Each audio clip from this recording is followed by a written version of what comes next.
to A Well-Designed Business. My name is Luann Nigara, and I'm so glad you found this podcast. Together with my husband Vince and our partner Bill, we have grown our company Window Works from the ground up. So I know and I understand the challenges you face in running your interior design business. I also know that your talent alone isn't enough to ensure your success. So on this podcast, we talk about strategies and practical steps to help you grow your business. But make no mistake about it, we have our share of fun here too, mixed in with those aha moments that I love so much. This isn't fluff. Nobody has time for that. Whether you are a new interior designer or a seasoned designer, I am here to help you create and to manage the kind of interior design firm that you dream of. It's straight talk and it's action. Are you ready? Let's get started.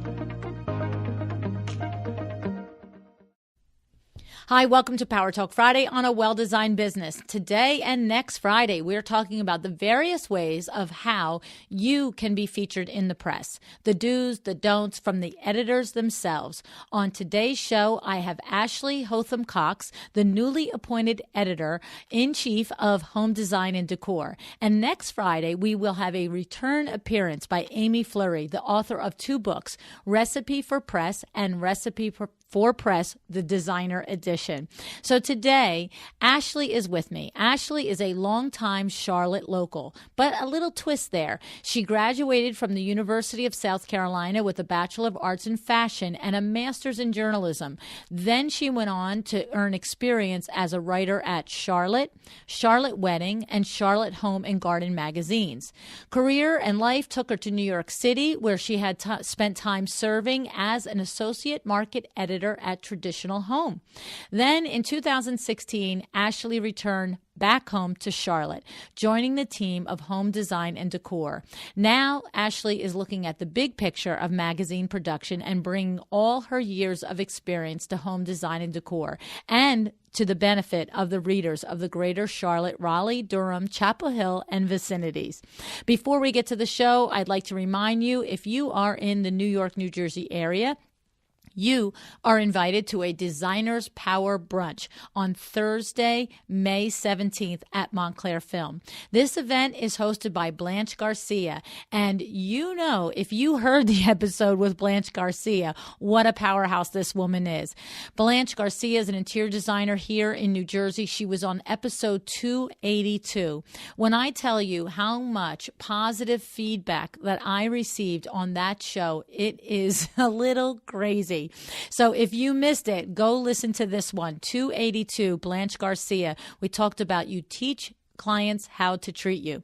Now Blanche is gathering designers, entrepreneurs, for an unfiltered powwow session on how to run your business from a place of empowerment.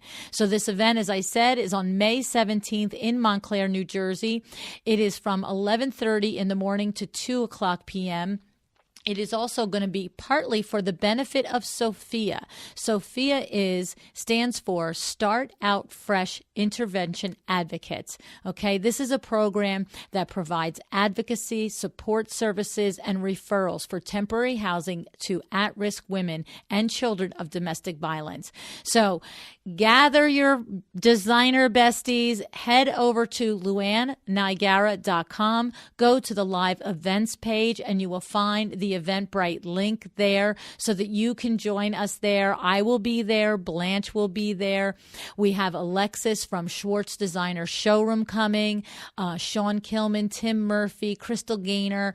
There's going to be lots of fun. She's going to have some mimosas there. She's going to have a little Zumba dancing going on. There's going to be some really good food there. And, you know, at the end of the day, we're going to get down to the business end of it though, too. So I hope you will join us there.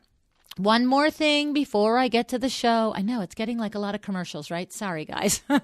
But don't forget about our sponsor, Cravat, that you can get 10% off any one purchase of Cravat fabric, wallpaper, or trim. All you have to do is use the code AWDB10 at checkout. Specify Cravat fabric, wallpaper, or trim for your next project and put that 10% in your pocket, okay? Put it into your marketing budget. How about that? All righty, let's get to today's show with Ashley.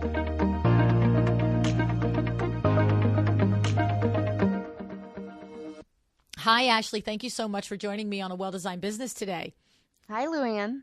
So, Ashley, you are going to be a hot topic here because one of the things, I don't care how often we discuss this subject, there's always something new to add to it. How to pitch an editor. How do we as designers get press? How do we get our names up in lights, right? Oh, yeah. Yeah. So interestingly, I'll save this story for a little bit later in the thing because I'll ask you some questions about it. But so here's the thing. You come with a significant level of experience. As I said in the introduction, you were at Traditional Home, and now you are editor-in-chief of this Home Design and Decor of there's two separate publications in Charlotte and then the Triangle area in North Carolina, which takes in Durham and Raleigh. What are the other areas it takes in, Ashley? Chapel Hill, Hillsborough, Cary. Okay. So you have, it sounds like you're pretty busy down there overseeing. And I know that one of the things I read about you is that you were talking about how the contrast when you were an editor and now as editor-in-chief. As an editor, you were busy scouting out and finding the next project to talk about in the next edition, whereas as editor-in-chief, you're looking at the calendar year, your whole editorial calendar. You want to tell us a little bit about the differences from the two different positions from Traditional Home and what you're doing now? Well, there's a big difference between what I was doing with Traditional Home and what I'm doing now. With Traditional Home, I was under our senior design editor, Tori Malott. So I was essentially her assistant and calling in images, calling in products, whether that was high res or actually getting the products for a photo shoot, going to industry events and things of that nature. So I was really like helping her build her stories. Okay. Now it's more of these are my stories, and unfortunately, I don't really have an assistant, so I have to do it all. It would be lovely to have an assistant. Okay. So I wear many hats. Okay. So, well, that's what happens when you go to a smaller scenario. There's less people to do the jobs, but the jobs all still have to get done, right? Exactly. Okay. So that's great experience that you bring to that because you understand what you used to, the actual ins and outs of running around and finding the stories and the projects and everything, but you have that perspective of now what your boss Tori went through probably, right? Oh, absolutely. I mean, we all had to go through that grunt work, and I'm still doing it, but at the same time producing all the major stories at the same time. Okay. So what happens when you are out looking for the next project or the next story idea? Let's first do. Well, let's back up. First, let's talk about the overview, that editorial calendar, because I've had discussions on the show with Ren Miller, who is this editor-in-chief of Design New Jersey, which is a shelter magazine here in New Jersey, and also with Amy Fleury, who is the author of Recipe for Press.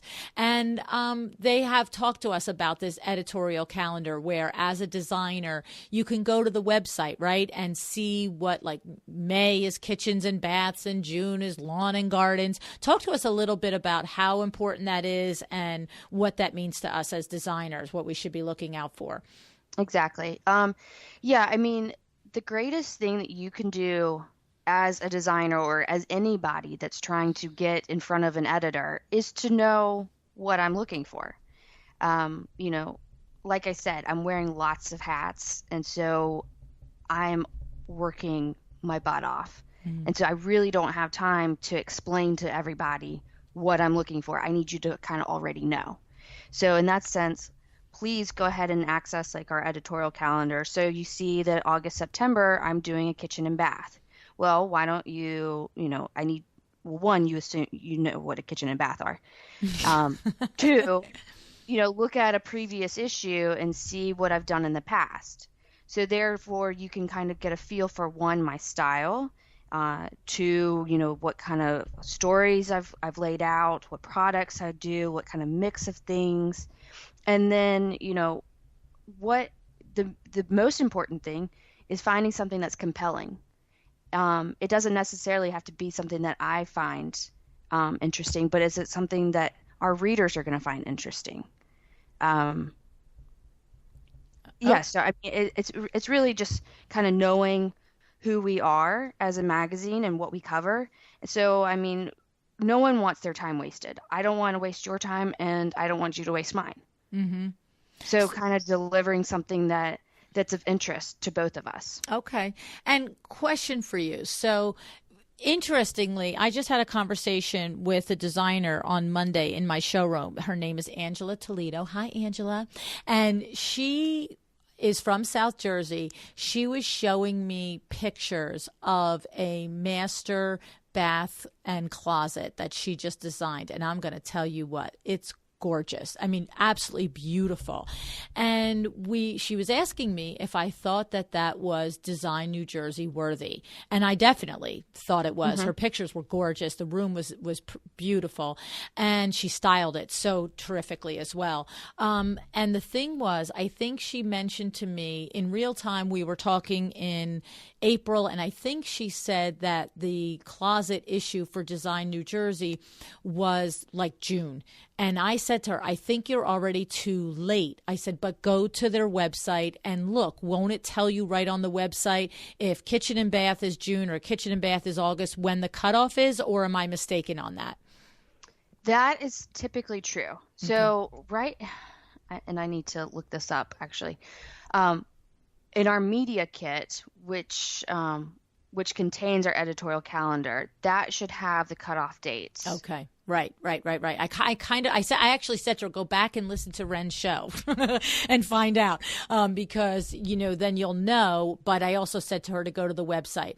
So I'll ask a question on Angela's behalf. So let's say she's got this gorgeous closet that she's designed, and let's say she's missed the cutoff for submission for the issue that features closets. Is a project a year later stale? Is it don't worry? No, it's not. Okay, it's not stale. Okay, so she could hang on to it. Now, what would you say to somebody? So would you say to somebody to send it and say, I know I've missed it for this issue this summer. I'd love for you to keep it in consideration for next summer, and I'll recontact you, Absolutely. Okay, so you don't just wait a year. You send it, but then you take it upon yourself to put it in your calendar to re-hit them up and say, hey, remember I sent this to you last year. Yes. For sure. And I actually received a couple emails yesterday from someone who was like, hey, we spoke last summer, and you told me this, and so here I am following up. And I'm like, thank you. I completely forgot about that conversation. Right. So, of course, there are things that I will flag and I'll put in, separate folders for, kitchen and bath or our lighting issue or our arts and architecture issue. But, there's also going to be times when I forget. So I need other people to take it upon themselves, especially if it's to, promote their own work. Right. They to be their own advocate. Yeah. Well, exactly. And I wasn't the only part that I wasn't sure of is, do you put it in the editor's inbox now when you know you've missed the deadline? But you're saying, yes, put it in there, do your pitch, and then just, let them know that you've already missed the deadline. In other words, that's what you're saying. Know, what it is that your editor wants and needs at that moment. So don't pretend you don't know that you could have found it out on the website that you've already missed the issue. Okay. Yes. And then what are her rules? What does Angela have to think about over the next year? Say she's missed the deadline. Say she decides that she'd still love the opportunity to be in Design New Jersey. She sends it to Ren and his staff. She marks her calendar for the time that's appropriate. Can she not put it on her website for the whole year? Can she not place the photographs on Instagram? How does that work? I would prefer it for me and for Home Design Decor that it not be published on a website or on Instagram. Okay. I think it takes away, it dilutes the significance, the exclusivity of it. Anytime that you see something over and over again, it takes away the impact of it. Okay. And the thing is, now what she said to me was, I probably only have 100 people that look at my website. Does it matter? And I said, don't ask me, lady. You got to ask Ren. You know what I mean? Exactly. So do you think there's a level where, look, if you're, a huge designer with a big following on your blog, that's pretty obvious that that's well known and people are going to see it. Does it matter in your case? I know you can't speak to every editor, but for you, if somebody hit you up and you already were past deadline and they were going to message you again a year later, even if they're a designer with very little awareness outside of their immediate circle of influence, would you want them to not post that? You would want them to keep that off the shelf until you did it? Yes, I would want them to keep it under the belt. Okay. So that's something a designer has to make a decision on, because theoretically, from Angela's standpoint, and I'm using Angela as an example because I think that she's very representative of the bulk of the interior designers. We talk about the 1%ers in our economy. There's the 1%ers of interior designers that are the Candace Olsons and the Barclay Buteras, who are, at a different level, but the vast majority of designers are hardworking designers that are creating beautiful projects that are not known even regionally or nationally. And so that's a thing that if she's missed that deadline, she would literally have to weigh the value of not being able to promote it in her own social media, in her own website for a whole year, because she could theoretically on her own website with blog posts and Instagram and Facebook, she could attract 4 or 5 new clients in that year while she would have kept that on the shelf. That's Absolutely. dollar bills, right? Oh, for sure. And I understand and I can appreciate a designer having that needing to make that decision. Yes. And, I would not take offense if that's what they needed to do to help promote their business. I wouldn't take offense to it. Is it reasonable for a designer to really bluntly ask you, look, if you look at this and you think that a year from now you really wouldn't consider it, I'd love for you to just tell me so that I don't keep it on the shelf for a year. Is that okay for a designer to sort of just ask you point blank that? I think it's fine. I mean, it's always an uncomfortable situation when, you're presented with something that you either really don't like or you don't think it's a good fit for the magazine. Right. But, if you ask me my honest opinion, I will give you my honest opinion. Right. I mean, outside of not really, look, I can see you having one of two reactions. Look, I don't think I'd ever publish this. This doesn't fit my aesthetic. Boom, done. We're over. But I could also, and then that's what I'm saying is if you really looked at it, even if 20 of us thought it was gorgeous, if it didn't align with your vision for your magazine, you would cut her loose. You would cut him or her loose and say, beautiful work, not my look, not happening. So that they could cut their losses, right? And then of course the other, if you did like it, we would have to understand that it's not a promise, that's a risk. It's a gamble. Keep it off the shelf for a year, hit me back. If it aligns with what I'm doing in the next issue, but I can say to you, that this looks like it might line up, right? You can't promise it. No, and that's the unfortunate thing for me as well as for a lot of people that don't quite understand that. I can't make any guarantees. I cannot promise anything. Right. And whether that's speaking to like our advertisers or if that's with just a designer who's got an amazing room to share, who knows what the direction will be in a year from now. Right. So it's a risk. Yeah. Everything is subject to change. I mean, the ideas that I have for what I'm working on right now, I could, switch it up a little bit. Right. Okay. I love it. So that's great, little insights there because again, when you are not working with a PR firm and you don't have national recognition, these are the real decisions that usually a solo has to make with very little counsel. Do I do this? Do I wait? Do I, blah, blah, blah. I think for me, I might look at it and say, unless the editor came right back and went, oh, this is a slam dunk. I'm so sorry that we missed the deadline. Unless I got a resounding like that, I think I probably would just go down and the line and maybe see if there was something else regionally that I didn't miss a deadline. But I think I'd try and get the money out of, the working my own network of influence and, sphere of influence with my clients and my, Instagram and my own media because I would hate to see, if you saw this project, it's gorgeous. I'd hate to have that sit on a shelf for a year for no reason. So, for sure. Okay. All right. Very interesting. All interesting stuff. So the thing is that, when somebody does pitch you, what you're saying is the number one thing is to know what you're looking for. And in order to know what you're looking for, Ashley, they should be very familiar with your publication. So what you're saying is if you're pitching a kitchen and bath issue, try and find previous kitchen and bath issues. You mentioned that. So tell us a little bit about what, that in there. Okay. So with my friend a book from last year, I did a 3-page spread on style, where we actually focused on three rooms: powder room, master bath, and the kitchen. So I compiled new, beautiful products that would fit and would look good together on those pages. Then what else did we do? I always do a palette, which is a color story. I typically always do a market story. Then we always have a design board where that focuses on a designer, and I have he or she give me like 5 of her favorite things or things that she recently had in an install, and then like an image of her installed. And because it's the kitchen and bath, I would ask for her to give me an image of a recent project of a kitchen or bath. Okay.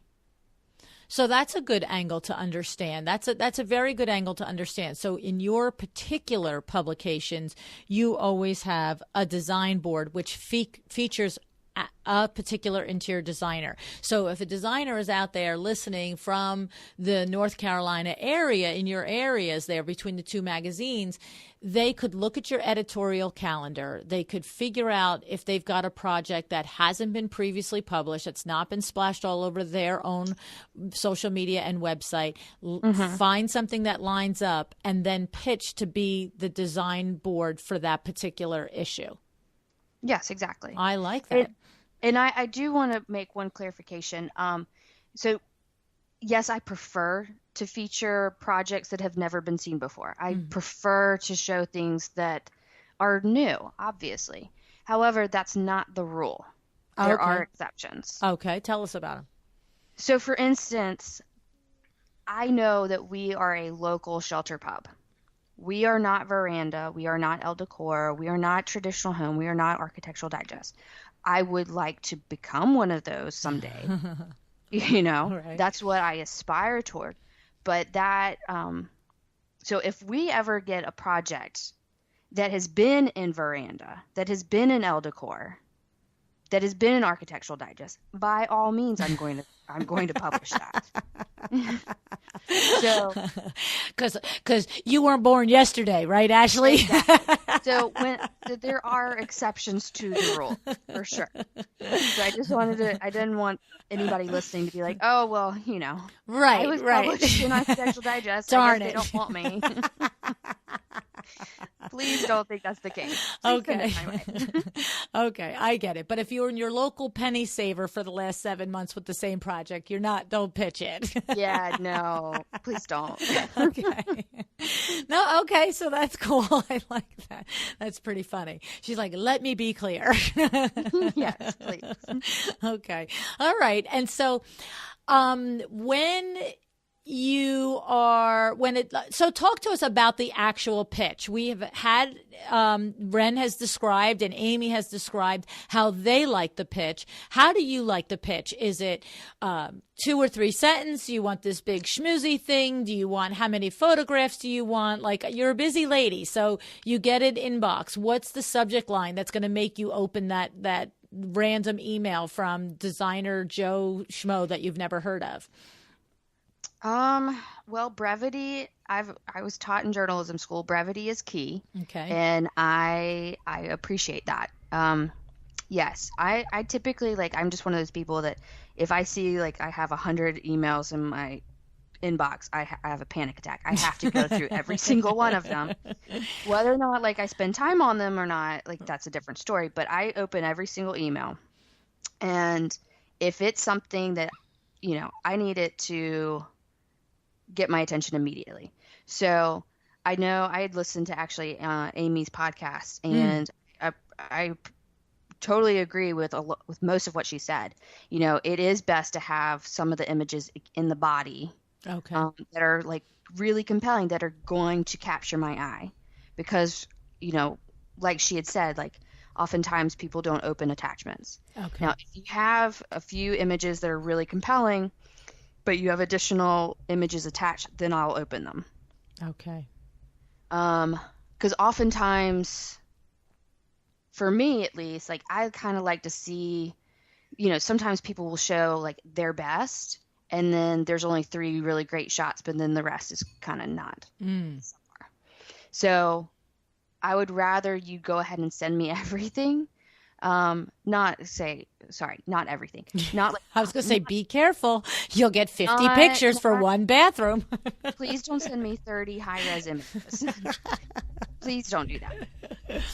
Send me, maybe max 10 low-res images so I can kind of get a feel for actually the whole project. Okay. Instead of me having to go back and forth, especially because if it's something like I really, really love, like, this living room shot that you sent, and this master bedroom, and this powder room, but like, why didn't you send me the kitchen, and why didn't you send me the dining room? And then I started a conversation with this person, hey, can you please send me the rest? And then they send me the rest, and I realized that's why it's crap. Like that's why they didn't send it to me. But now I've engaged in this conversation, and now I have to explain, well, this is great and this isn't. And I'm happy to do that typically. Like I love to help people in the best way I can. But sometimes you get engaged with a person that just doesn't get it and won't let go. Okay. So don't be that guy. Don't be that guy. Don't be that guy. So, but are you saying that someone has to have a full house project in order to be considered? I mean, what if it is just a beautiful closet that somebody did? The bedroom has to be great too, and the hallway and everything else? No, and I'm glad you mentioned that. Okay. No, I'm also, in addition to full projects, which are fantastic, because I'm always looking for our features. I'm also always looking for one-room shots that will be great for my front of book. Okay. Like I said, like I have a palette story, and which is a color story. And so, for instance, like I'm working on a cerulean story right now, and I'm looking for something that's like screams cerulean. So I'm always looking for shots like that. Okay. That can complement the editorial that I've got going on already.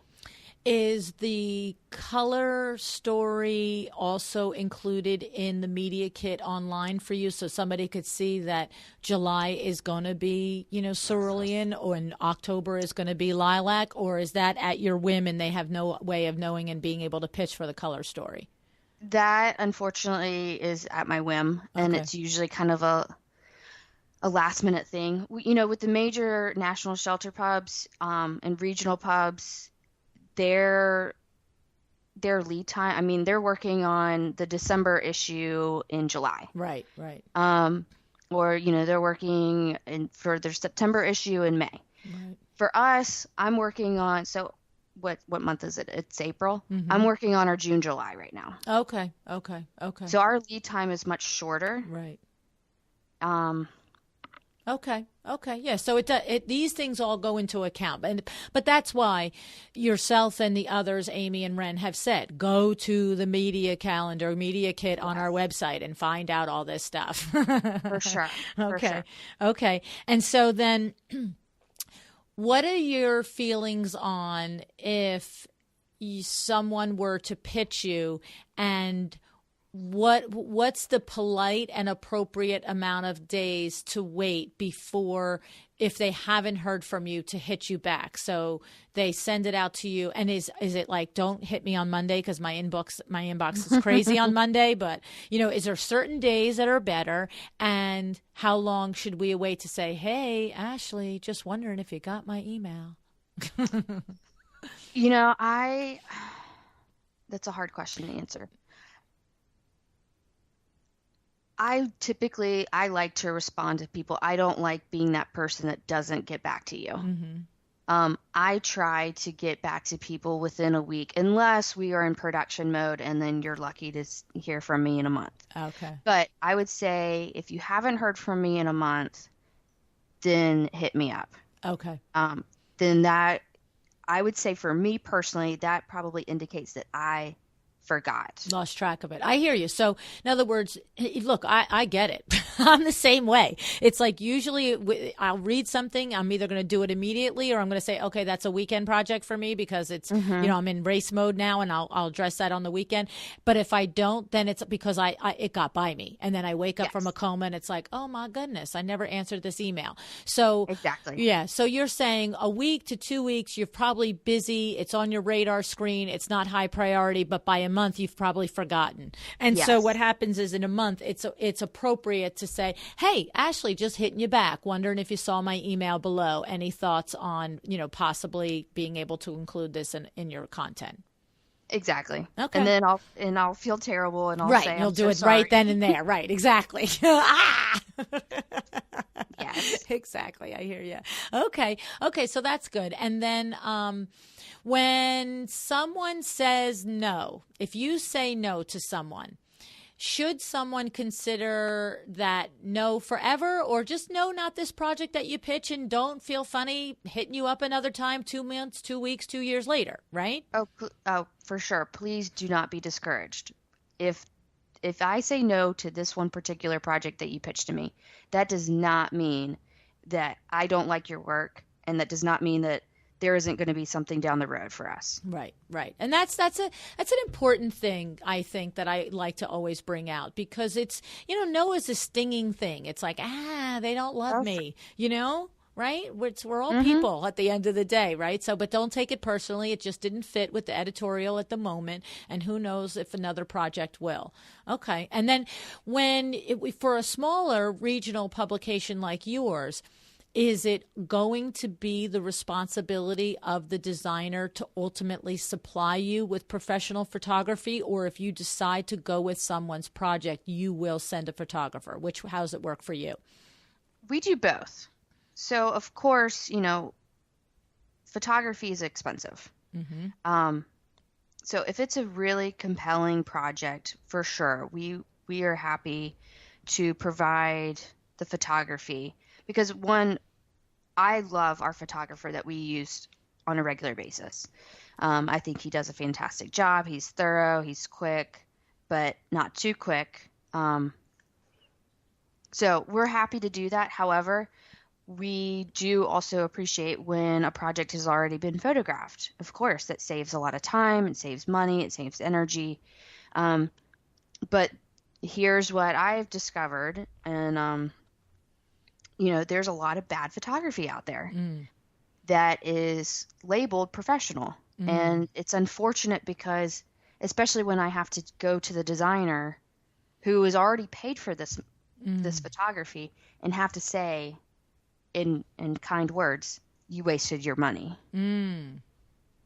Because it's not cheap. I know that. Right. And I can't confirm this, but I believe that, most photographers charge magazines differently than they charge designers, and that's based on like the terms of use, where we may be just using images one time. Designers will get charged differently because they're going to own the images. Right. For their portfolios, for their websites. So it's a big investment, and especially when you are a small local designer, with a limited budget. So I would say to them, I think it's definitely a worthy investment to have your projects professionally photographed, but be leery of who that professional is. I would say two things there. I know for Design New Jersey, if you open up that magazine month after month after month, there are literally 3 that I can think of off the top of my head, professional interior photographers that are 95% of the work in the magazine. So the no-brainer there is to hire one of those, you know what I mean? Yeah, for sure. To do your photography if you're looking to eventually pitch that magazine, right? Because Absolutely. that photographer is going to understand the aesthetic and how the magazine likes things.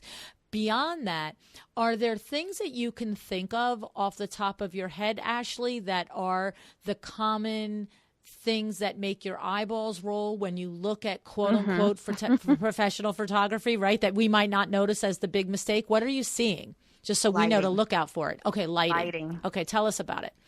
If you submit photos and lights are on, I'm going to tell you we have to rephotograph it. Okay.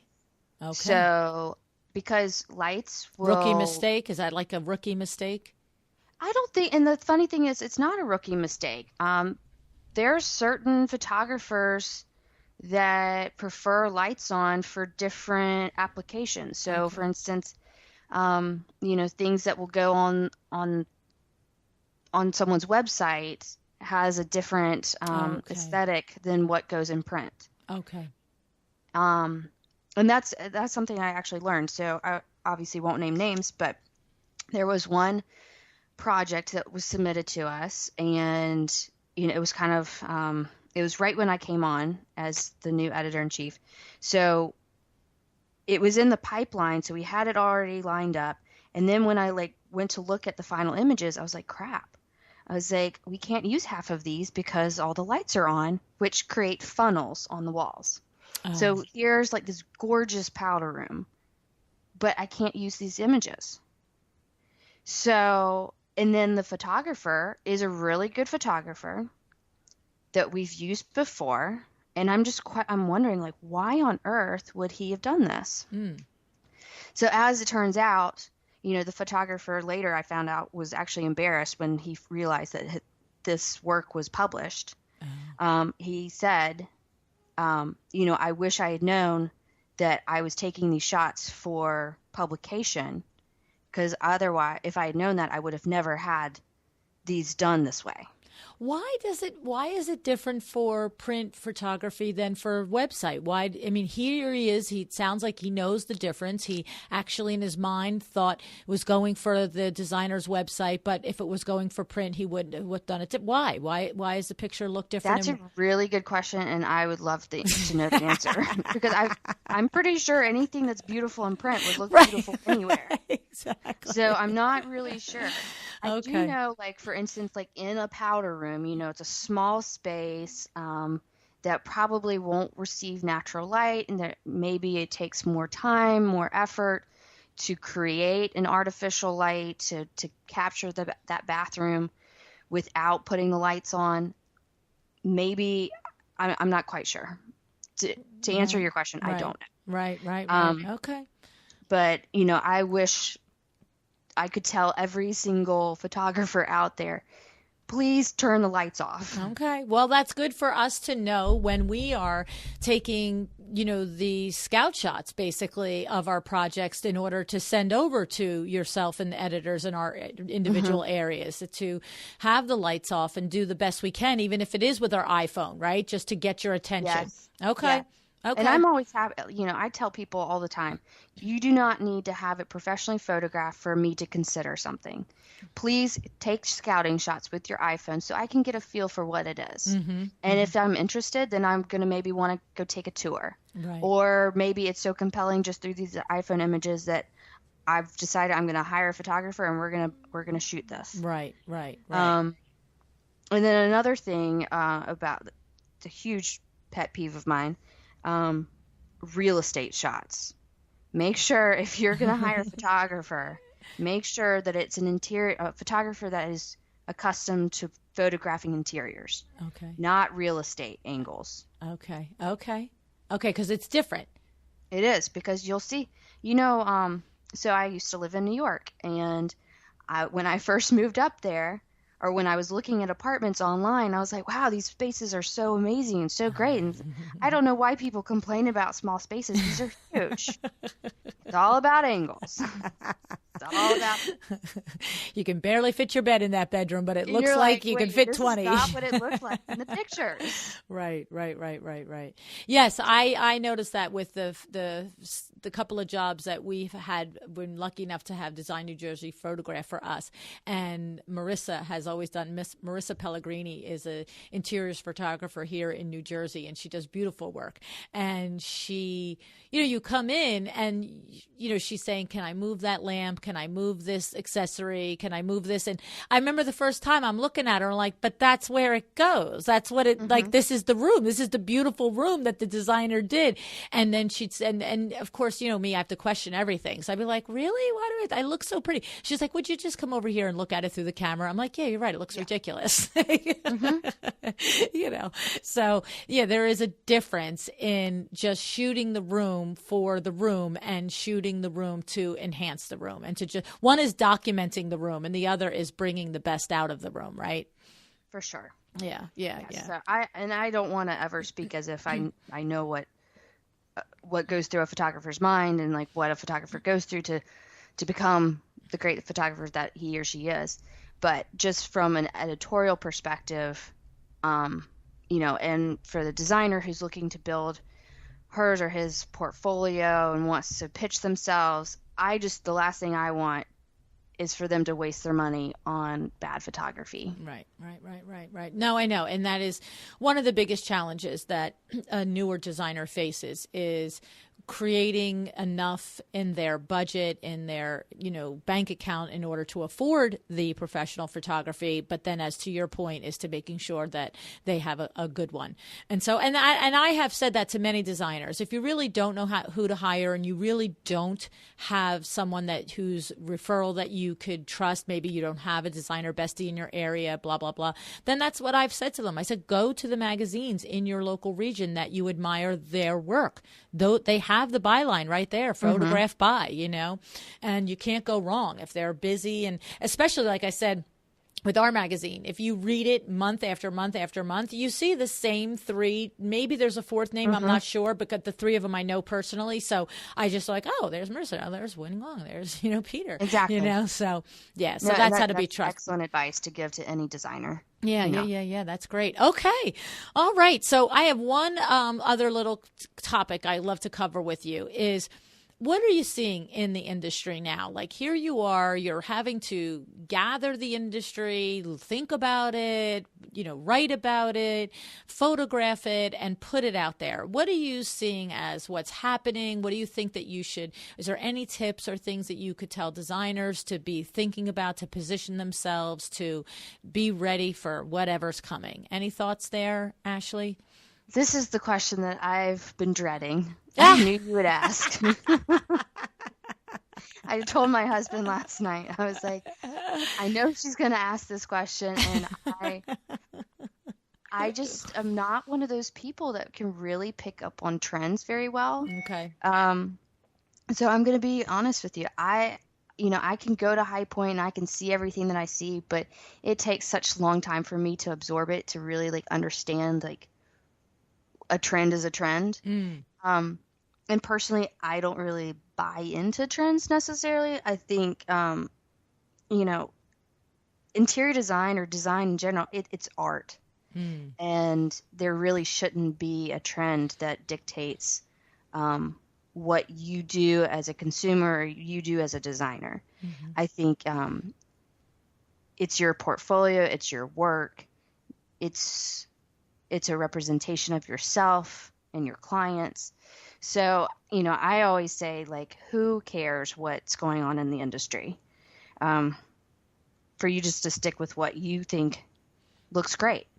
And so it sounds like that's what correct me. It sounds like that's your approach when you put your magazine together. You're not, reading all these other things and finding out what's the next hot trend. You're evaluating, I'm doing a kitchen and bath issue, and you're evaluating the projects and the stories that come across your desk for their beauty and practicality and function and problem solving on their own merits, not based on, Yes. oh, and this is the next type of kitchen that's coming into vogue, so I should feature it. Yes. And I don't know if that makes me a better or worse editor, but I just have never really bought into trends. Okay. So yeah, whenever I'm looking for something, I just want to be moved. I want something compelling that just strikes my eye. Do you like when you see and hear and get a pitch that describes a specific challenge that was met and solved, or that's of lesser importance to you than the overall beauty of the project? I think that they're equally important. I always, one, I'm a visual person, so I need to be moved by something that I see immediately. Two, but then, like there are layers to roll back. You want to see a story. You don't want to, it's not as special if it's just beautiful. Okay. You want to hear the story behind it. Like, how did you get to this point? Like, what did you go through to get here? And, what were the implications? What were the problems? What were the issues? I think it builds a story. Especially like when you're, say, talking about, a feature with a designer and a client, what were what were their hurdles? This house started off as, say, like a bungalow, but like this person really wanted to come, wanted like this mid-century look. How did they? But, there were so many issues with like plumbing and, I'm making this all up as I go. Sure, right. But, But do the thread for you as an editor. Give you some bullet points or some little story that you can sink your teeth into and create something out of. Yeah. I mean, it's got to be more than just looks. You got to have some depth to you. It's like everything, right? Exactly. You can't just be a pretty face. You have to have a good story. That's it. I like it. Okay. All right. So all great advice. I mean, the truth is that there pretty much is a pretty, not a science, but there's a method to pitching an editor. I think of all the, the many times I've had the discussion on the show between Amy and Ren and some of the others that have Andrew Joseph PR firm, even that's not an editor, but he's on the other side of it figuring out the pitch to you guys. There is sort of a method. Now, whether every editor adheres or responds to the same sort of things, but the truth is that the standbys are the standbys, and the standbys are know who you're pitching, know the aesthetic, the style, the calendar, the voice, the vision of that magazine, right? I mean, that's number one, right? It's like, to me, it's like a job interview. I was just about to say really? that. Yes. Yeah, right. You got to know a little think something. about like all of those like cover letters that you wrote. Like, the ones that actually responded are the ones that you actually spent time speaking to the person on the other end, right? The recipient, rather than just being like, I'm just going to plug in this name and plug in this name and mass produce this, right, in hopes I'm going to get a job. Right. No, right. The ones that you get callbacks on are the ones that you actually connect with the recipient. Okay, I love it. I mean, and as I was saying, like there is a method, and it's been described to us a couple of times, but you never know.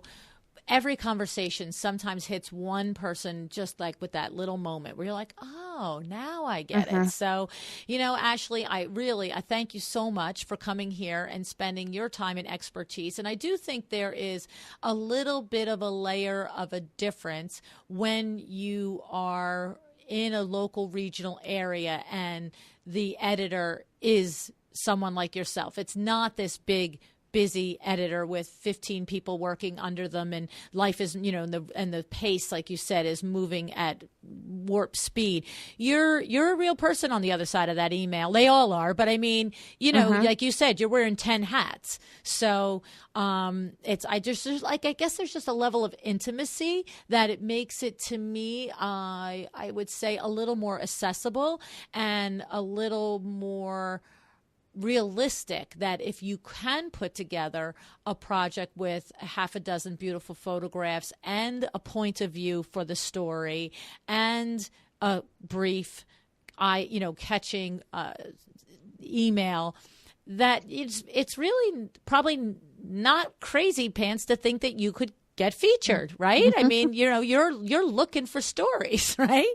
Yes, I'm looking for stories all the time. And one of my favorite things about my job, you know, I'm from Charlotte. I'm a native Charlottean, and, you know, I'm covering things that are important to Charlotteans. So I get to go out, drive around, go to galleries, go to stores, go to showrooms, meet with artists. These are not only, you know, people that I want to cover, these are my neighbors. And so for me, that's extra special. Right. And something I wanted to say earlier that I completely forgot about, that I think is extremely important for a designer to keep in mind when they are working on a project or pitching something. And this is something that I learned under Tori Malott, who was with Traditional Home, and Krista Rosbin, again with Traditional Home. These are our senior editors. They always said, you know, if they see a project and they can name everything that's in it, it's not worth our time. So meaning, like, if it's all store-bought, I can name, like, that made goods chair, that pallet check table, you know, that Curran Company lighting. Those are all beautiful products. But if I can name every single thing that's in there, it doesn't have much of a story. So, like, you know, you want to incorporate something that's personal. Okay. Whether that to is the family, you mean? To the family, or just something that you just a one of a kind, you know, that you found at a flea market while you were on a buying trip, like, you know, wherever. Say you had the fortunate ability to go to Paris, and you were in a flea market and you saw this and you brought it back, you know, just knowing that, like, maybe I'll use this for a client's project someday. Or, you know, you obviously, like, heirlooms, family heirlooms are so important. And those are, again, like, things that are going to make a project different and personal for the homeowners. Okay. So what you're saying is as beautiful as a room can be, you don't want it to look like a furniture showroom picture. Exactly. And it's those one-offs and those unusual items that personalize that space to the homeowner and connects it to the deeper story.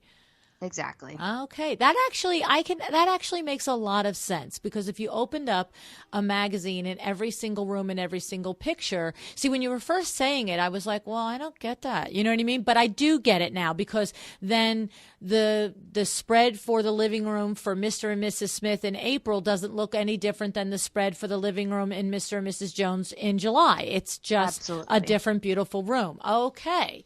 So that's very important. Beautiful rooms. Yes. But where's the story? Right. Okay, so that's good to know. And so a designer shouldn't shy away when their particular client has this armoire that has been in the family for 5,000 years and wants to keep it in the living room. If they can make it beautiful around it, that's actually a plus. Oh, absolutely. You know, and like when you know, your kids are bringing home, like, their artwork, you know, it may not have the same effect on you as it does another person. It may not look like what it's supposed to look like, but it's special. Right. And that brings life to an interior. Okay. What it does is, I'm hearing you, it makes the photograph the space of a real person. Right. Okay. And that's the connection. And so then if for you as an editor, that's how you're drawing the reader in, by making sure that every month they know they're seeing the inside look of something real, not just a stage put together, beautiful space. Yes. I mean, where would we be if we didn't have the human element to it? Right. It makes good sense. I like that. I had never ever considered that before. If I re-listened to Ren's show, he might have said something like that. But I just feel like, that's like, I just proved my own point. Like you hear something in a different way and it just goes, whoa, makes sense. So I like it. Thank you, Ashley. Absolutely. Well, I learned from the best. So yes. Yeah. Right. You have good pedigree there. So great mentors. Yes, that's awesome. Well, thank you so much for sharing your tips with us today. It's so nice to hear it from the other side. We appreciate your spending your time. Absolutely. I really appreciate your time.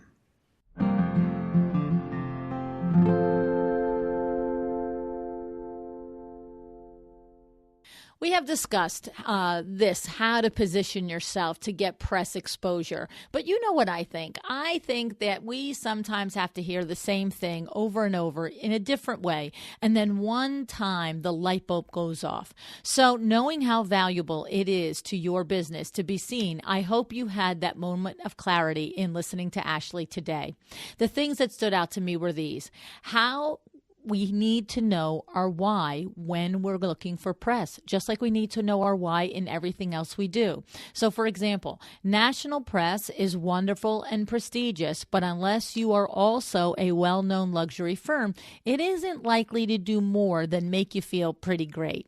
Whereas local opportunities, regional and state publications have a very real chance of getting your phone to ring with a new project. And that's what it's all about, isn't it? Getting one client after another and building your design firm. The other tip I liked was that no doesn't mean no forever. Ashley described that if she declines a project that you submit, she says, please submit another one. Unless the design isn't truly up to the standards of the particular publication, no might just mean it doesn't fit their needs at the moment. So re-pitch them.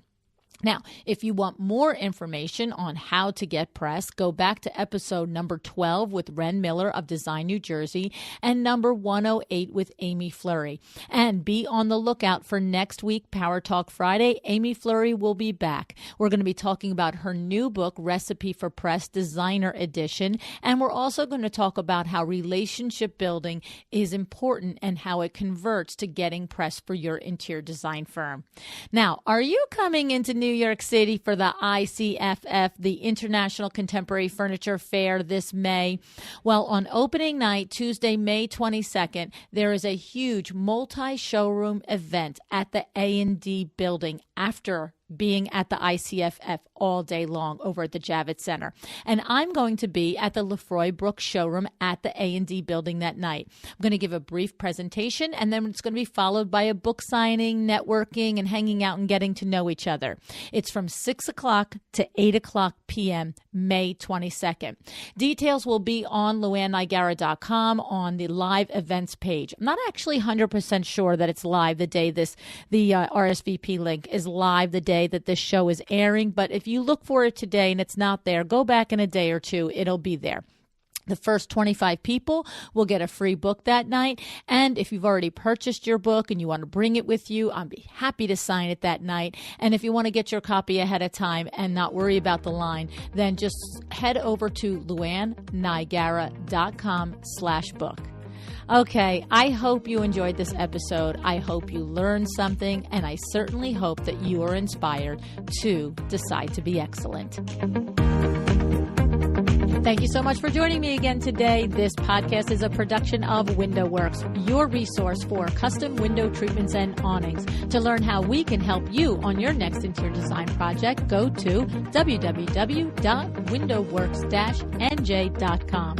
And if you're interested in working with me on your business, either through masterminds or one-on-one coaching, or you want to know how to get my book, The Making of a Well-Designed Business, or you just want to know what's going on in the podcast land and where I'm going to be, all of that is found at luannigara.com. Thank you so much. Have an excellent day.